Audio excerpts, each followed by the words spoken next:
আপনি এই জিনিসটাকে কিভাবে দেখতেছেন, এটাই হচ্ছে সবথেকে বড় কথা।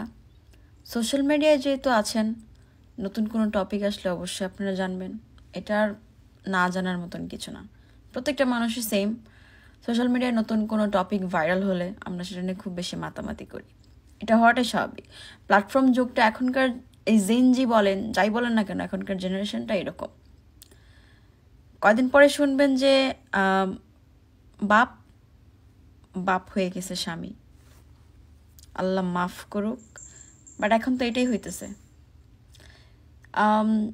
তাদের ভিডিও মনে হয় আমি দেখি 2021 সাল থেকে আমার চোখে পড়ে আর কি।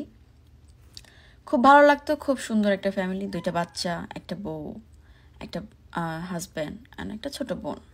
খুব সুন্দর ভিডিওস করতো তারা, খুব নতুন নতুন ভালো ভালো কন্টেন্ট বানাইতো, দেখতাম ভালো লাগতো। কিছু কিছু কন্টেন্ট তো খুবই হৃদয় বিদারক, খুব গায়ে লাগতো। বাবা কুরবানির মাংস টোকাইতে যাচ্ছে, সেটা নিয়ে অনেক অনেক অনেক কাহিনী।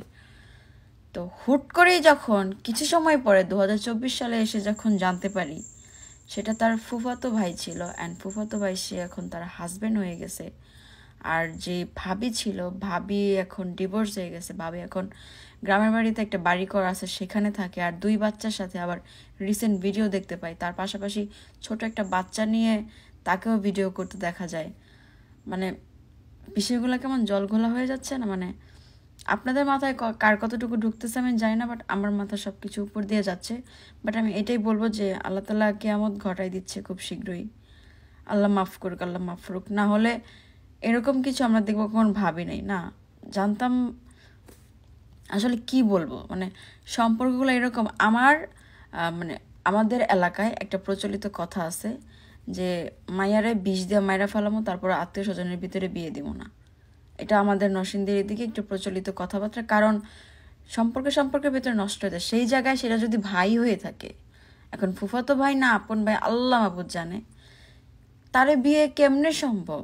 যাকে ভাই ভাই বলে এত বছর ভিডিওস বানায় আসছি, যাকে হচ্ছে বাবার মতন সম্মান করে আসছি, সেই মানুষটা এখন হাজব্যান্ড পাশে শুয়ে থাকে, সে আমাকে স্বামীর মতন স্পর্শ করবে, বিষয়গুলা মানে এগুলো নেওয়ার মতন। মানে সোশ্যাল মিডিয়া এখন একটা গার্বেজ হয়ে গেছে। এখন কিছু মানুষ এসে আমাকে নিয়ে কথা বলেন, ভাই অতীত তুলে কথা বলে কি হবে বলেন? বর্তমানে যেসব চলতেছে আমার তো মনে হয় যে কিছুই বলার নাই।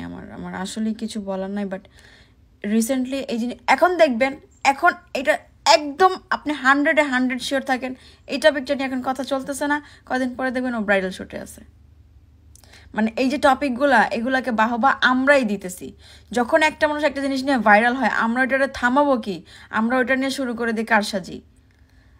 আমরা ওটা নিয়ে কারসাজি শুরু করে দিই। এখন তাকে নিয়ে ব্রাইডাল শুট হবে, তাকে নিয়ে টক শো হবে, অ্যান্ড সে রীতিমতো যতটুকু ফেমাস আছে আরও বেশি ফেমাস হয়ে যাবে। এই ফেমাসের লাভ কি? তারপর একে থেকে আরেকজন ইনফ্লুয়েন্স হবে, যে নিজের ভাইকে তো বিয়ে করাই যায়। আল্লাহ মাফ করো, আল্লাহ আল্লাহ মাফ করো, এটা বলার আগেও মাফ করো। মানে নেওয়া যাচ্ছে না বিষয়গুলো। এখনকার জেনারেশনে সম্পর্কগুলো অনেক বেশি ঠুনকো। এখনকার সম্পর্কের কোনো বুনিয়াদি নাই, এখনকার সম্পর্ক থাকেই না। মানে আপনি আজকে বিয়ে করছেন, কালকে আপনার ডিভোর্স হয়ে যাবে। আপনি আজকে রিলেশনশিপে আছেন, কালকে আপনার ব্রেকআপ হয়ে যাচ্ছে। আপনার 3 থেকে 4টা বাচ্চা আছে, এগুলো ডাজন্ট ম্যাটার। আপনার হচ্ছে বাপ লাগে, ভাই লাগে, সে আপনার হাজব্যান্ড বয়ফ্রেন্ড হয়ে যাচ্ছে। আপনি আপনার ঘরে একটা বউ আছে, আপনার বউ যে আরেক মেয়ের বিয়ে করে না আপনার সত্যি মানে আপনার সাথে রাইখা দিতেছে। মানে এখন আপনার 2 বউ হয়ে গেছে।